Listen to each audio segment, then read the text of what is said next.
दोस्तों, आज आप जान पाएंगे कि गहरी नींद क्या है, नींद को गहरा कैसे किया जाए, सोने का सही तरीका क्या है। अगर आप इन तरीकों को जानेंगे तो आपको बहुत ही अच्छी और गहरी नींद आने लगेगी। फिर आप काफी हद तक चिंता मुक्त रहेंगे और जल्दी बीमार भी नहीं पड़ेंगे। तो आइए एक कहानी के माध्यम से शुरू करते हैं।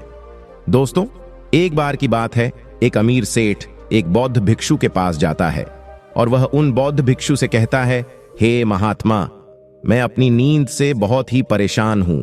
बहुत कोशिश के बाद भी मैं देर रात तक सो नहीं पाता और रात में सोने से पहले मेरे मन में दुनिया भर के विचार चलते रहते हैं और जब मुझे नींद भी आ जाती है तो मैं पूरी रात करवटें बदलता रहता हूं और मुझे चैन की नींद कभी भी नहीं आती। और जब सुबह मेरी नींद खुलती है तो मुझे कुछ अच्छा महसूस नहीं होता है। मैं खुद को थका हुआ और अशांत महसूस करता हूं। कृपया आप मेरी समस्या का समाधान बताएं, बौद्ध भिक्षु ने कहा। इससे पहले कि मैं तुम्हारी नींद का समाधान बताऊं, तुम्हें गौतम बुद्ध की गहरी नींद के रहस्य के बारे में बताना चाहूंगा। फिर सेठ ने कहा, हे महात्मा, जैसी आपकी इच्छा। बुद्ध ने कहा, जब तथागत गौतम बुद्ध सोते थे तो वह पूरी रात एक ही अवस्था में रहा करते थे। वह कभी भी करवट नहीं बदलते थे। वह जिस अवस्था में रात्रि को सोते समय रहते थे, ठीक उसी अवस्था में वे सुबह सोकर उठते थे। गौतम बुद्ध का एक प्रिय शिष्य था जिसका नाम आनंद था। वह भी गौतम बुद्ध के पास ही सोता था। वह सोते जागते हर पल गौतम बुद्ध को देखा करता था और उनकी सेवा भी खूब किया करता था। आनंद को यह बात बहुत परेशान करती थी कि आखिर गौतम बुद्ध पूरी रात कैसे एक ही अवस्था में गुजार देते हैं। पूरी रात वह करवट भी नहीं बदलते थे, जबकि हम सब तो कई बार रात में करवट बदलते रहते हैं। जब कभी रात में आनंद की आंखें खुलती तो हमेशा गौतम बुद्ध को एक ही अवस्था में सोते पाता था। यह बात उसे बहुत परेशान कर रही थी। लेकिन एक दिन आनंद अपनी जिज्ञासा को रोक नहीं पाया और गौतम बुद्ध के पास रात को ही जाकर उन्हें मध्य रात में नींद से जगा दिया और कहा, तथागत, मुझे क्षमा करें। मैं जानता हूं कि आपसे प्रश्न पूछने का यह सही समय नहीं है, क्योंकि आप पूरे दिन ध्यान देते हैं, लोगों की समस्याओं का समाधान करते रहते हैं। लेकिन मेरे अंदर की जिज्ञासा इतनी बढ़ चुकी है कि मैं सुबह तक का इंतजार नहीं कर सकता। इसलिए आप मेरे प्रश्न का उत्तर देकर मेरी जिज्ञासा को शांत करें। आनंद ने आगे कहा, मैं पिछले 20 वर्षों से आपके साथ रह रहा हूं और देख रहा हूं कि आप पूरी रात केवल एक ही अवस्था में सोते हैं। सुबह भी आप उसी अवस्था में सोकर उठते हैं जिस अवस्था में रात को आप सोए थे। मैं इसका क्या मतलब समझूं? या तो आप गहरी निंद्रा में सोते हैं या फिर आप कभी सोते ही नहीं हैं।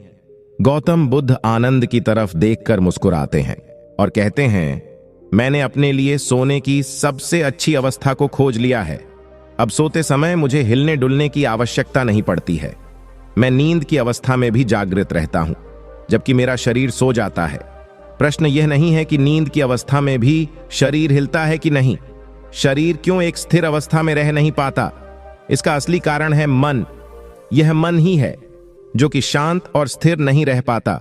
और यही कारण है कि नींद की अवस्था में भी हम अपने शरीर को हिलाते रहते हैं। लेकिन मैं इन सब चीजों से परे आ चुका हूं। मेरे अंदर मन जैसा कुछ बचा ही नहीं है। जब मैं सोना चाहता हूं तो मेरा शरीर बस एक मृत शरीर की भांति हो जाता है। मन जैसा कुछ भी बचता नहीं है। मेरे अंदर कुछ भी विचार नहीं चलते रहते हैं। गौतम बुद्ध कहते हैं, आनंद, क्या तुमने कभी मृत शरीर को अपनी अवस्था बदलते हुए देखा है? यह तो केवल हमारा मन ही है, क्योंकि हमारी गहरी नींद की अवस्था में भी यह सब काम करवाता रहता है। एक बार मन स्थिर हो जाए, मन हमारा शांत हो जाए, तब तुम्हारा शरीर एक गहरी नींद की अवस्था में चला जाएगा। कहानी खत्म करने के बाद बौद्ध भिक्षु ने उस सेठ से कहा, एक जागृत इंसान ही केवल अपने शरीर को पूरी जागरूकता के साथ देखेगा, बल्कि वह अपने मन को भी जागरूकता के साथ देखता रहता है। एक जागृत सामान्य आदमी की तरह नहीं होती।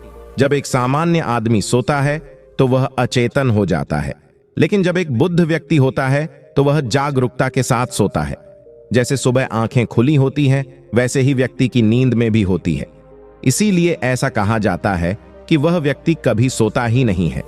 जब इंसान सोने जाता है तो उसे नहीं पता चलता कि वह कब सो जाता है, लेकिन यह तुम जागने और सोने के बीच के छोटे से अंतराल में जागृत रह पाए तो कुछ घटित होगा जो तुम्हें जागरूकता के और करीब लाता जाएगा। यह सोचकर सेठ ने कहा कि हे महात्मा, आपकी बातें मुझे कुछ समझ में नहीं आ रही है। कृपया कर आप मुझे आसान शब्दों में समझाएं ताकि मुझे गहरी नींद का रहस्य पता चल जाए और मैं आसानी से हर रात को एक गहरी नींद ले सकूं और चिंता मुक्त होकर सो सकूं। इस बात पर वो बौद्ध भिक्षु कहते हैं, देर रात तक जागने और आसानी से गहरी नींद न आने के 5 प्रमुख कारण हैं।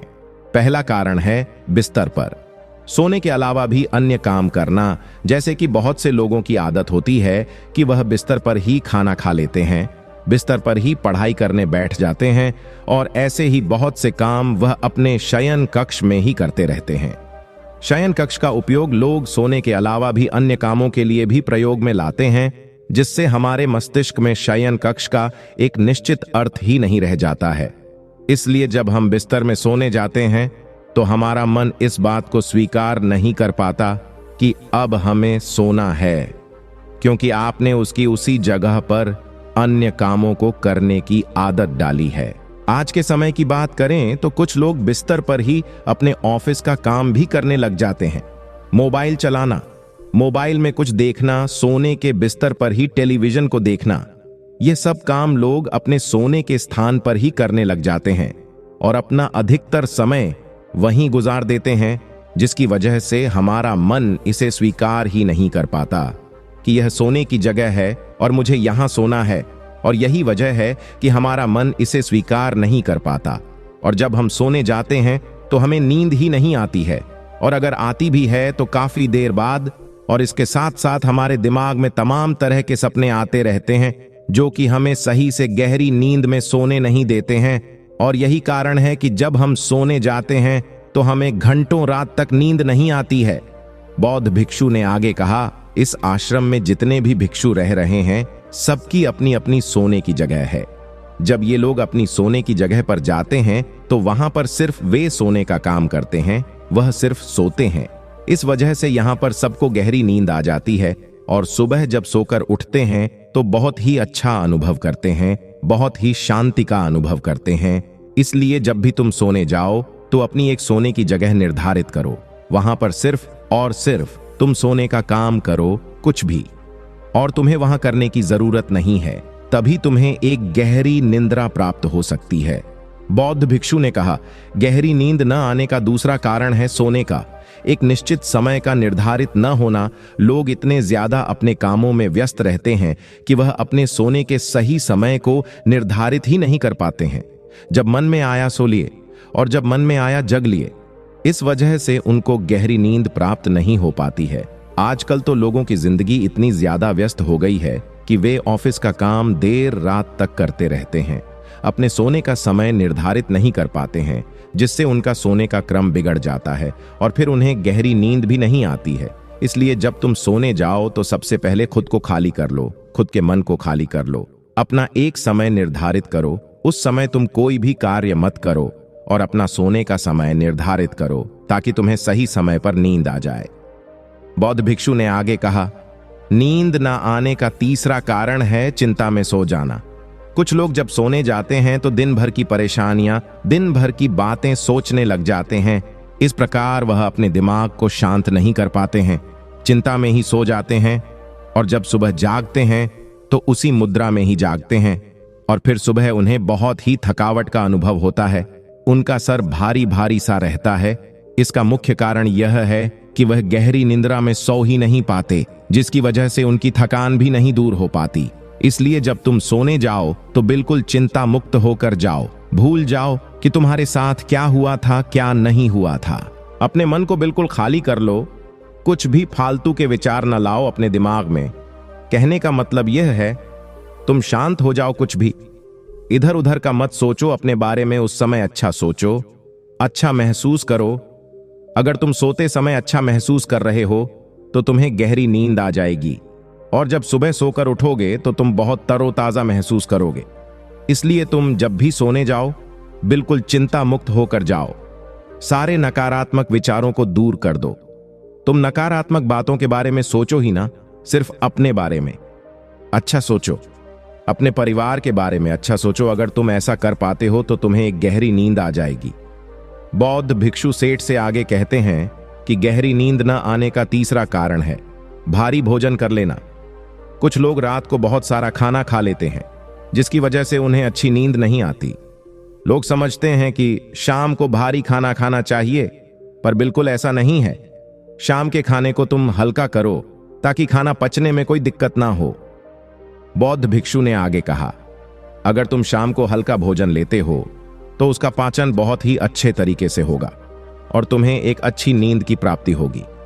भारी खाना खाने से पाचन अच्छा नहीं हो पाता है, जिसकी वजह से तुम रात को करवट बदलते रहते हो। पेट में गैस बनती रहती है जो तुम्हें रात को सही से सोने नहीं देगी। इसलिए जब भी तुम सोने जाओ, रात के खाने को हल्का करो ताकि तुम्हें अच्छी नींद की प्राप्ति हो जाए।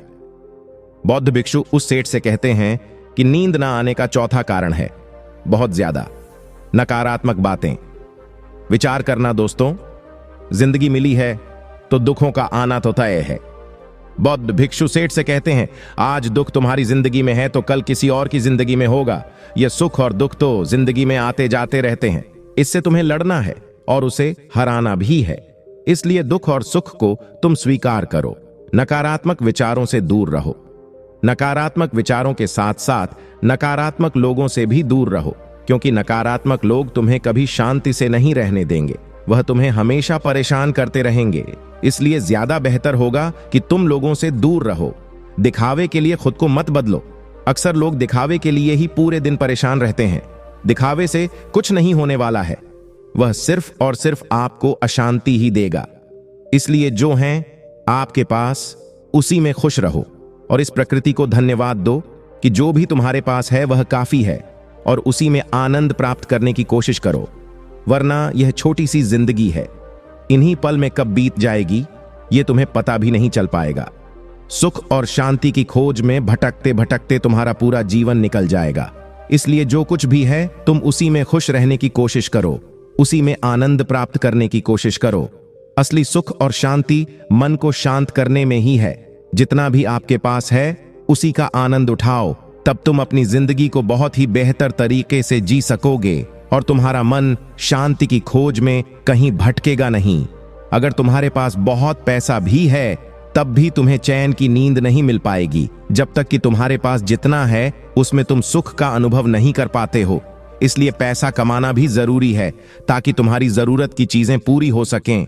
लेकिन अगर तुम जरूरत से ज्यादा पाने की कोशिश करोगे तो इस कोशिश में पूरी जिंदगी निकल जाएगी, लेकिन कभी भी तुम्हें शांति नहीं मिल पाएगी, नींद ना आने का। पांचवा कारण है चारों तरफ का अशांत माहौल। बुद्ध ने सेठ से कहा, जहां पर तुम सोने जाते हो चारों तरफ का माहौल शांत रखो। इसके लिए तुम अपने कमरे में एक दीपक जला सकते हो।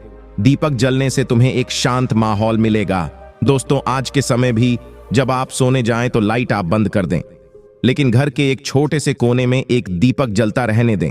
उससे उस पूरे कमरे का एक अच्छा वातावरण बना रहेगा। जब भी आप सोने जाएं तो टेप रिकॉर्डर, टेलीविजन, फोन, ये सब की आवाज बंद कर दें ताकि सोने में कोई असुविधा ना हो। बौद्ध भिक्षु उस सेठ को ये सारी बातें बताकर शांत हो गए। सेठ को भी बौद्ध भिक्षु से जो कुछ खास सीखने को मिला था, आज तक उसने कहीं भी यह सब नहीं सीखा था। आज तक उसने कभी भी ऐसे सुख का अनुभव नहीं किया था। उसे बहुत ही शांति की अनुभूति भी हो रही थी। वह उन बौद्ध महात्मा को दंडवत प्रणाम करता है और वहां से चला जाता है। वह उन बौद्ध भिक्षु के द्वारा बताई गई बातों का पालन करने लग जाता है, जिससे उसे एक गहरी नींद की प्राप्ति होती है।